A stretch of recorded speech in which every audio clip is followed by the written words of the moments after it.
विश्वरत्न doctor Babasaheb Ambedkar पुरस्कार 2024चे मानकरी आहेत राजू देसले. राजू देसले हे डाव्या चळवळीचे कार्यकर्ते म्हणून ओळखले जातात.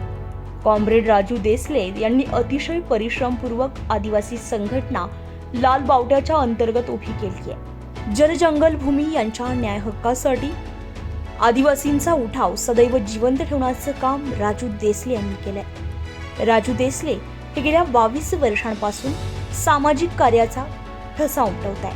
आदिवासींचे कुटुंब, त्यांचा विकास हा राजू देसले यांच्या आयुष्याचा भाग बनलाय.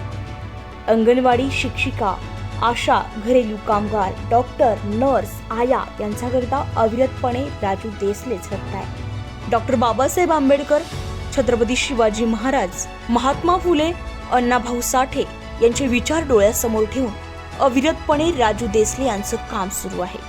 म्हणून नाशिक लोकल वृत्तपत्र समुदायाने कॉम्रेड राजू देसले यांना विश्वरत्न डॉक्टर बाबासाहेब आंबेडकर पुरस्कार येत्या 9 एप्रिल 2024 रोजी देण्याचं ठरवलंय. अशा सामाजिक कार्यकर्त्याची आज समाजाला गरज आहे.